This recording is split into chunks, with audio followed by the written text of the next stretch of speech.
Est-ce que ta boulangère, en fait, elle t'a pas scoré la première fois qu'elle t'a vu rentrer dans la boulangerie? Et en gros, elle t'a un peu catalogué. Non, mais ça paraît con comme ça. On n'a Mais est-ce qu'une que seule fois la possibilité de de faire faire une une bonne bonne impression. Une bonne première impression. impression, c'est Non, ça. non, mais blague à part, est-ce que c'est pas juste de l'ordre du réflexe et pas besoin d'algorithme pour mettre les gens dans des cases, en quelque sorte? Oui, oui, on fait ça très bien naturellement en fait. La seule différence, c'est que ici, vous le faites d'une manière systématique sur des centaines de milliers d'individus, des millions d'individus, et vous le faites en fait avec une mémoire en fait. C'est-à-dire que ce score va revenir, va être réutilisé pour des tas d'autres informations et va circuler pour continuer en fait à vous appliquer.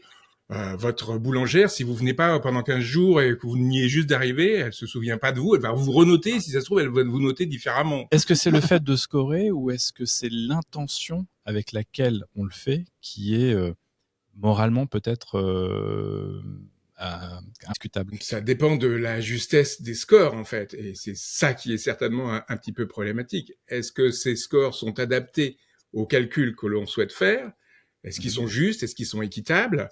Est-ce qu'il y a une intention malfaisante qui glisse avec, en fait, ou pas? À quoi sert-il? À qui sert-il? Pourquoi faire?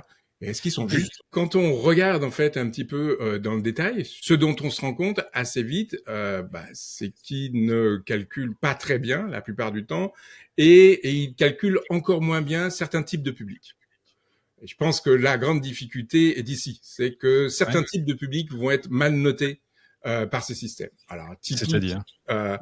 dans le domaine de l'embauche ou de l'emploi, il va y avoir certains scores qui vont être très très problématiques. Par exemple, on s'est rendu compte dans des tas d'enquêtes que si vous n'aviez pas travaillé pendant 6 mois, grosso modo, à peu près tous ces systèmes d'analyse de CV plus ou moins vous rejettent en fait.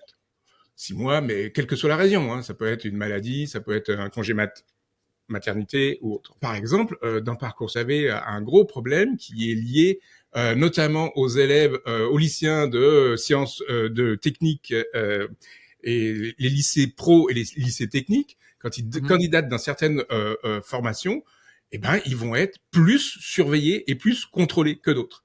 Typiquement, leurs absences vont être plus prises en compte que d'autres élèves dans l'attribution des places qu'il peut avoir. Donc on voit bien en fait que... On a une idée, excuse-moi, mais ça paraît délirant. Pourquoi ceux qui sont en filière technique, il faudrait s'intéresser davantage à leurs absences?